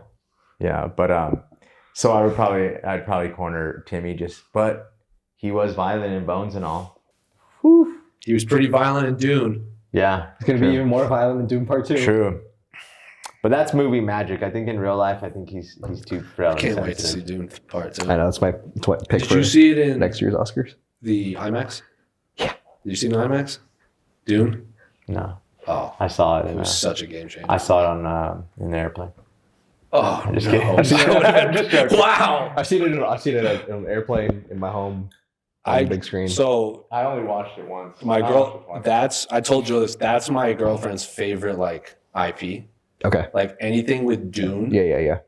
she absorbs. Yeah. Like so when that movie was announced, she's like, "We are going midnight." Yeah. And then she entered a contest to get a screening at IMAX and won. Oh, that's incredible. So we both went, and like I was telling him, like that was one of my favorite movies of the year. Not because I thought it was one of the best movies of the year, because the whole movie, my girlfriend was like, Yeah. like just so hyped. I love that. It was so fun to watch it with someone, because when I go to see superhero movies, it's the same thing. Right. Exactly. It's the same thing. Like when I saw Spider-Man, I was like, this is the best thing I've ever seen in my life. And I hate superhero movies. So when I love them, it's just fun. Anyway, did that didn't get nominated for an Academy? Like Sorry, what are we talking about? Spider-Man did not get nominated. The last Spider-Man. No. Huh. Probably got like a. I thought it should have gotten a Best Picture, no. Because it was Have you- so fun. But have you rewatched it at home enough? Yes. I don't think it's still good. It should have got nominated. I think it's one of the 10 best. I mean, yeah, anything over Don't Look Up. Yes, correct. That was a correct answer. I digress. We are going to talk, and we're going to give our Best Picture predictions. I'll let these two run with it for most of it. There are a few that I wasn't surprised they got nominated, but I don't think they have a shot. Yeah. Like Avatar, I feel like it was like the second they announced that movie, I'm like, it's going to get nominated. Right. It shouldn't win, Right. but it will get nominated. So what do you think of the field as a whole? We got All Quiet on the Western Front, Avatar, Way of Water, Banshees of Inisherin. I'm In Sharon. I'm not trying to. I butcher it every time. Elvis, Everything in the World All at Once, The Fableman, Tar, Top Gun Maverick, and Triangle of Sadness, and Women Talking. So, Zach, I'll start with you, so we can get it out of the. You get your anxiety levels up even higher. What do you make of the field of 10? I think it's a very fun and balanced field. Nice. Yeah. Because you have the blockbusters, you have Avatar, you have Top Gun, and you have some European in there as well. You have All Quiet on the Western Front. You have small movies like Women Talking. You have Tar, Triangle of Sadness as well to go with the All Quiet grouping. So I think it's really balanced and it's fun in terms of what the Academy is looking at and voting for. The Academy talks all about how they're bigger and more diverse than they used to be even 4 or 5 years ago. And I think this is the most reflective field of that they probably could have picked. So that's how I feel about the field as a Do whole. you so Coda won last year? Yeah. If Coda was nominated this year in the 10, would it still be in the top 5? No, because I don't think the field last year was very, for the most part, highbrow. Yeah. Like Nightmare Alley, Belfast, Power of the Dog, Drive My Car, which is a movie that's probably my favorite movie of those nominated. Whereas this year there's more like feel good storylines. That makes sense. So I do think like this is a crop for the people. I feel like everyone What a can crop. like like everyone, like for all walks, like someone can get on and like some of these movies. Or sometimes that's kind of what drives people away. Is like I want to watch Power of the Dog. And This is freaking also like Drive My Car, a 3-hour Yeah. Japanese movie. this is also a group of photos that a lot of people had to go to that went to theaters to watch. While last year it was a lot of streaming stuff like Apple TV, Netflix, and all that kind of stuff. yeah. So I think not that like movies are back or anything like that, but like this pulled off what it was supposed to, right? Like in the other movies that were up, like that didn't get nominated, like Glass Onion is a movie that a lot of people watched. Which one? Glass Onion, The newest one. the Knives Out sequel. Oh yeah. So and like you were saying, Joe, a lot of the movies that you like the most are actually nominated this year, which is always nice because I feel like in last year a lot of my favorites were not even touched. Oscar wise. And you just knew like these are great movies, but like they're not going to have a chance. Where this year like makes it feel like, oh, everyone can have a chance. And a lot of these movies are just like you can watch them and just be entertained. You can watch them and analyze them deeply. You can get into lore. You watch them and be deeply affected emotionally. And a lot of them can do the same thing all at once. That is not an allusion to one of the movies nominated. But I think the field is pretty balanced and fun. It is. You have legacy people in there like Steven Spielberg, and then you also have the Daniels. Yeah, the Daniels. Yeah, I've never heard that phrase, but that's great. I think that's how they're credited. Are they? Yeah. I don't really pay attention to the credit. the Daniels, yeah. Oh, that's great. Or just Daniels. Which as a Daniel myself, I appreciate. Man, I was just like, Steven Spielberg, essentially, he makes a movie, he gets nominated. Steven Spielberg made this movie like while making West Side Story. Just sick. Yeah. Great movie, too. So, Joe, what do you think of the group of 10? Yeah, I mean, I couldn't have said it better. I mean, I think it's very well balanced. You have a little of everything. Like the fact everyone can go enjoy Top Gun and it be, breaking all these records at the box office, but then get nominated as well for a movie. Like usually you just don't see that. If everyone likes this movie, that means it's probably not going to get, nominated. Everything Everywhere All at Once. I mean, I think it's really cool that one's nominated because even when you first see it, you're just like, this is going to be a beloved movie, but it's like silly. The fact that it has a chance to get nominated is amazing. There's multiple fight scenes that use sex toys, and it's nominated and probably favored for Best Picture. That's amazing. The poster I have in my living room, it's like it looks like a tapestry kind of thing. So you can turn it upside down and it will still show. Sick. Yeah. So it looks like the kaleidoscope thing, but the corners are like Bagels. they look like embroidery things. It's the butt plugs. Oh, nice. Perfect. Yeah, people come in, they're like, "Is that a butt plug?" I'm like, "Yes, it is." Yes, it is. It's also an integral part of the movie. Yeah. And they're like, For an integral part of an Oscar-nominated movie to be a butt plug, it's 2023 And then for it you has guys. Jamie Lee Curtis up there doing like Oh, this yeah. with all of her yeah. hot dog hands. Oh man, I love That was one of the I- best yeah. parts of it, is just the actual visual of that. Yeah. I love that. And I think Andrew Garfield went to a red carpet with the fingers on, and I was like, No, that yeah. wouldn't be surprised. The other thing is like I like the like you mentioned the European Yeah. the European flavor with All on the Western Front, but also Triangle of Sadness. Yeah, yeah. You know, is a foreign director, his first English, stateside English debut, and I think he's been nominated for his other been force majeure. movies for international movies. So we got The Legacy with Spielberg, James Cameron, even like Martin McDonough. the most highbrow probably being Tar, and then Elvis. Have you guys seen All Quiet on the Western Front? I haven't. I haven't seen it. Because I read Just heard it's a haul. It is, because I like World War One is like a fascinating topic for me in movies. That's why I like the 19 whatever that movie came 1917. I saw the 1930s something version of All Quiet on the Western. So I read the book in high school, and it was one of those things where it was a great book, but the teacher that made us read it, I just hated. Tough. So it's why I hated The Great Gatsby movie, because it made me think of like being forced to read this book. Yeah. Same thing why, but like I will watch this. I just got to get through that. Plus, it's a fascinating topic of like it's from the German side. Yeah, yeah. But man, it's I've heard it's not beautiful, but I heard it's incredibly well shot. is an aesthetically pleasing movie for filmmakers, is what I was told. But I cleaned up at the BAFTAs. Oh, yeah. I think 12 noms. oh yeah. So we'll do the same thing that we did for all of the actor and actresses. What you think will win and what you want to win.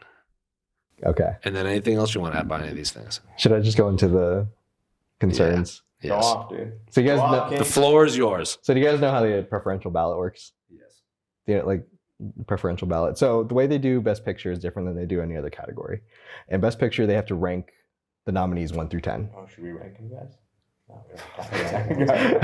and so if there's a movie that gets like the least amount of votes, like let's say Triangle of Sadness comes 10th more than 10 out most, of 10, yeah. then they'll take those votes from those ballots and put them to their number 1 or 2. Like they'll allocate them out to the rest of the movies.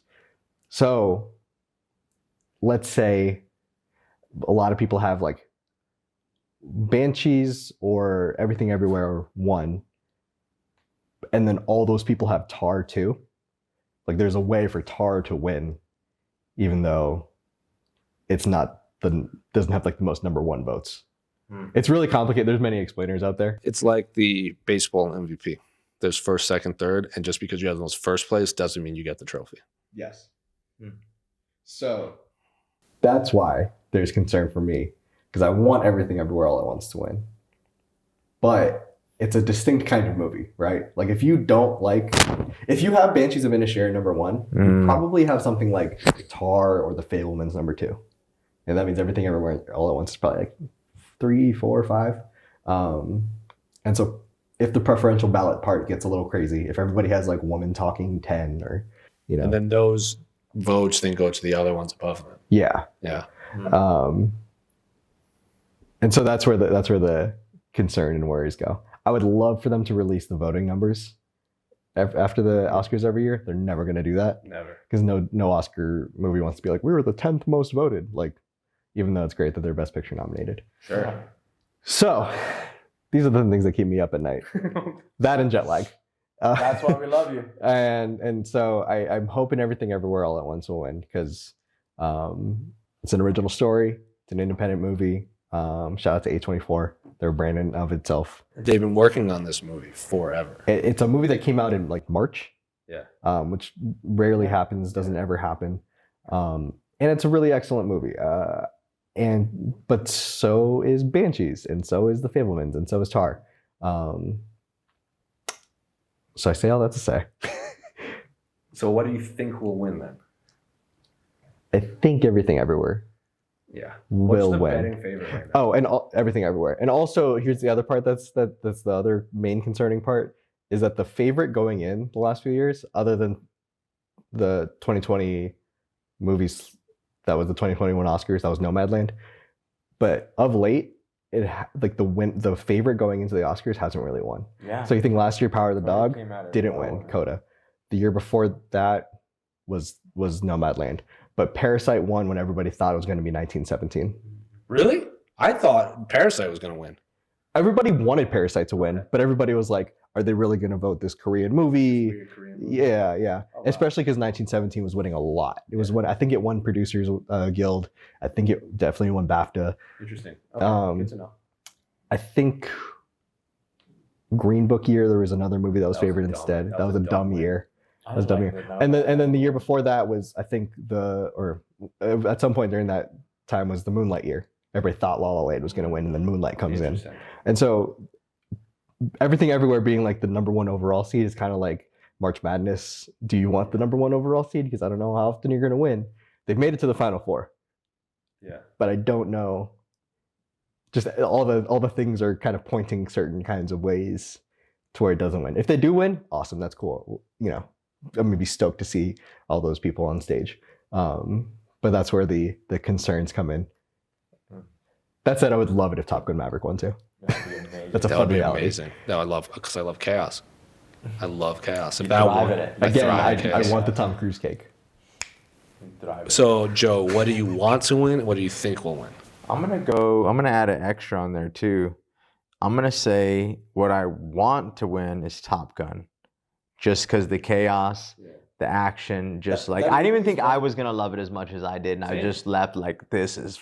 That movie is one big hell yeah, brother. Yeah, exactly. Yeah, exactly. The entire hell yeah. And that's what's great, and like that's what the Oscar needs, you know. It's just some good old fun, some good old hell yeah, brother. Oh, yeah. You know what I mean? So I'm gonna actually say Top Gun. I'm just gonna make a weird prediction because when you were just telling me like all the things we did was wrong, so I'm just gonna make this just like Joe, just because like a Joe said that, but I don't know why. I just see it happening with all the stuff you were saying too, which I don't quite understand still. But I'm gonna say prediction, so like we can look back and be like, I'm gonna say The Fabelmans. I think that's a safe. Just like a weird prediction that I can just see like the homage to Spielberg, being a homage to Spielberg, then now a homage to Spielberg with the win. You know, like a homage to a homage to a homage. And it's just like, and then I'm gonna say the last thing, but my favorite of the bunch is Banshees. Okay. Like that's my favorite, but like I don't think it's gonna win. And I want Top Gun to win more. Sure. I mean, Yeah. So I'm gonna go. You know, want Top Gun, favorite Banshees, prediction, Fabelmans, because we're always wrong. We are not only like now that I think about it, because you just never know. Now that I think about it, when we did the retrospective, like what Joe thought should have That won, was fun. Everything he picked didn't win. Like he had no matchups. Yeah. Like what did win, he wouldn't have picked the last 10. Yeah. I mean, that's the funny part about the Oscars. So the point where he wrote in, like some of the ones that you wrote in weren't even nominated. Yeah. Well, we went back and I was like, you know what? I know this opens a whole wormhole, but it's like, what about this movie that wasn't even nominated? And it's like, that was my favorite. So, you know, and we kind of kept stretching the rules on like, are we just doing that? Or like, this is too good to not, you know, pick. So we started plugging them in. I think what's going to happen, and this is like the prediction on top of the prediction, is Fabelmans. I think Spielberg will get Best Director. And then they'll give Everything Everywhere All at Once Best Picture. If the Daniels win Best Director, then like if you could place a live bet on Everything Everywhere, do it. Yeah. I hope they do win Best Director because I read, like after seeing Everything Everywhere All at Once, I went down a massive wormhole of like everything about like the making of this movie. Everything Babel. To the point where like they had been working on this movie for so long. Like, do either of you watch Rick and Morty or have watched Rick and Morty? Yeah.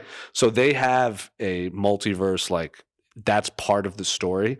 And they were working on this movie way before that show even came out. That when that show came out, they got depressed because they were like, someone beat us to it. And then when the Spider-Verse came out with all the Spider-Men coming in and Marvel with the multiverse, they were like, damn it. Like, we've been working on this. Like, this was our idea. But what they did was they brought like actual, like if the multiverse is real, they brought in like physicists and scientists to like actually explain like this is what it would look like, what it would kind of be like. So I love that they took this absurd idea of the multiverse and like tried to make it sound as realistic as possible. Right, while also having all the absurdity. Also, shout out to Spider-Verse. The show? I mean, the movie. Yes.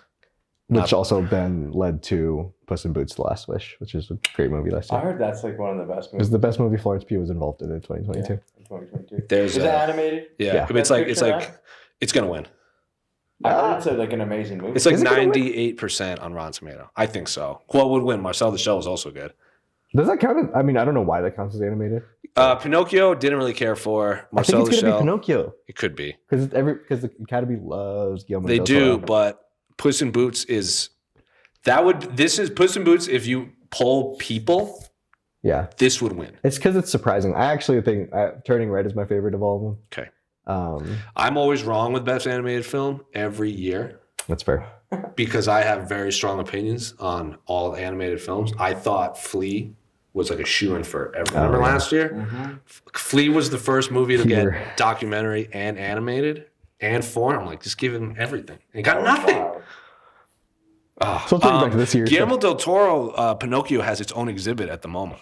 Is it really? Yeah, That's cool. I tried to go with my girlfriend, and the line was astronomical. That makes we sense. we couldn't get in. It goes into the great universe that is Ewan McGregor singing in movies, Yeah, including but not limited to. I Moulin didn't Rouge. really care. I didn't like that movie.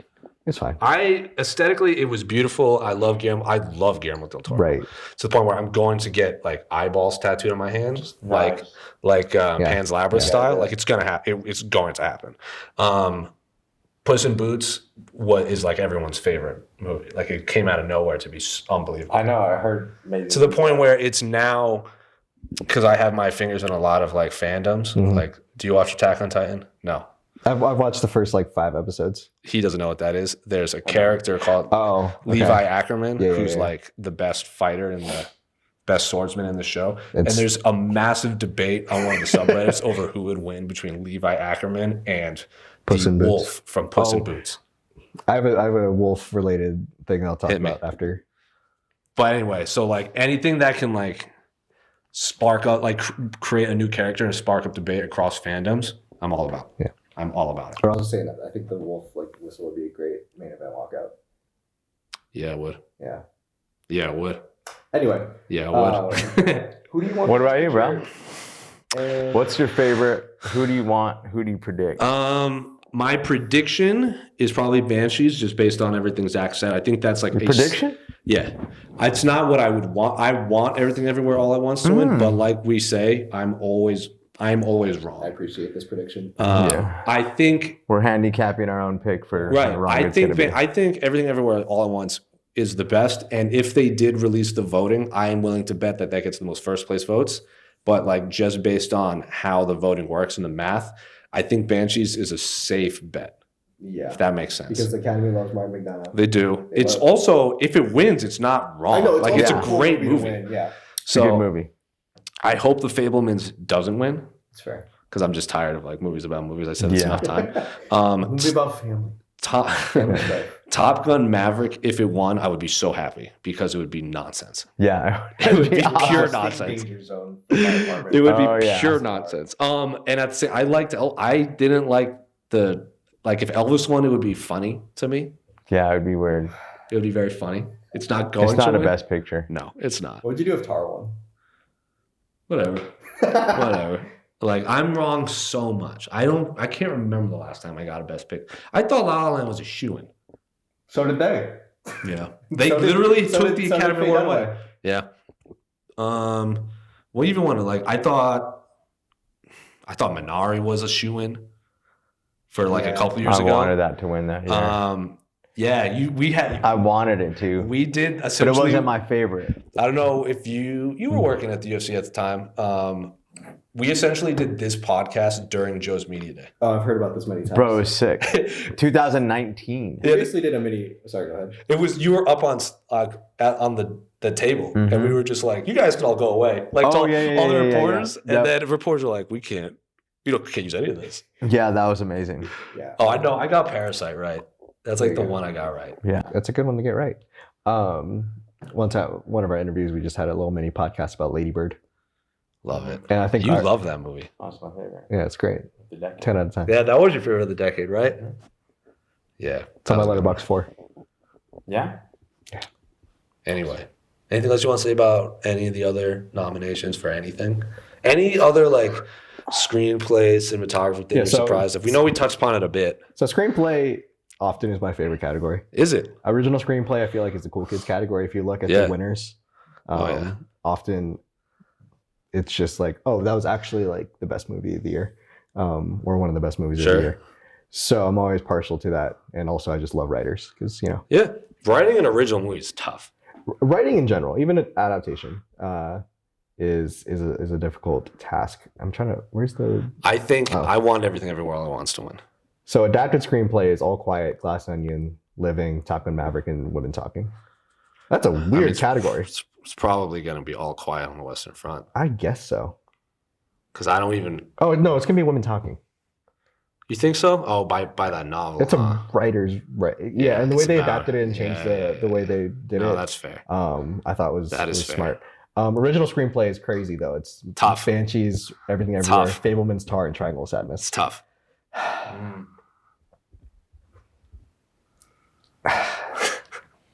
think it's gonna be Banshees. Yeah.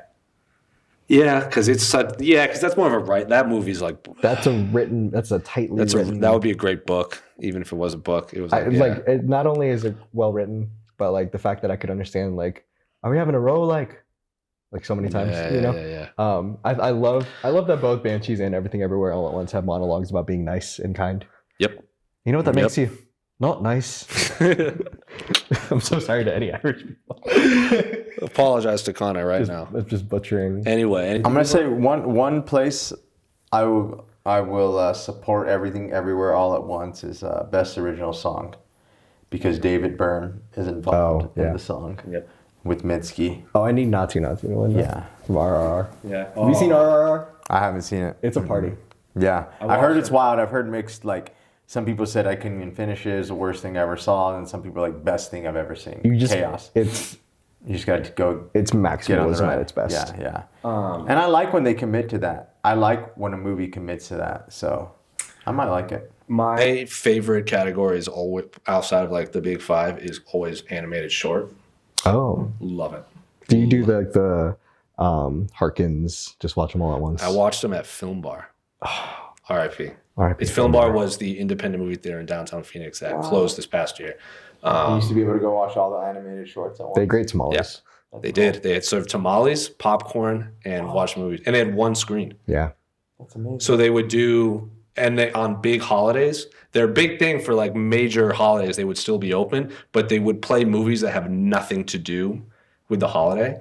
So I remember I was stuck at home for Thanksgiving and I just didn't have anywhere to go. So I'm like, I'll go see what they're playing at Film Bar.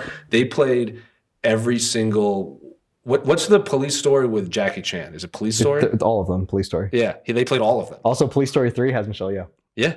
I'm like, this has nothing to do with Thanksgiving. They're like, yeah. Yeah. That sounds like fantastic. on Christmas, they played, what did they play one year? Oh, they played like all the masks. Like even like the bad Son of the Mask. Like they just pick these random like movie series to just play. Anyway, but best animated feature film, I really hope is The Boy, the Mole, the Wolf, and the Horse. That is, it's a beauty. It's a beautiful book. So it's a children's graphic novel. So it's like animated with like a ballpoint pen sort of thing. It's very swirly. Yeah. And when that book came out, it was, if you went into a comic book store, they had a shelf devoted to it. Damn. And then if you went back the next week, they were gone. Because when's the last time you heard about because everyone grows up reading the same children's book? Right. Yeah. When's the last time there's like a new edition that has become a timeless kids book? You know what I mean? Yeah. Like everyone reads like Harold and the Purple Crayon. Right. And, if you give a mouse a cookie and all this kind of all this stuff. Terrible, horrible, no good, very bad. Right. Day. Everyone reads these. When this came out, it's like the last one. It's like the first one in decades I can remember. Like this will be used forever. And then they made an animated film about it, and it is fantastic. Really? It's so good. And I hope it wins everything. I hope it wins this. I'm going to be more invested in the short film. Yeah, you are. Category also, there's an animated film called My Year of Dicks.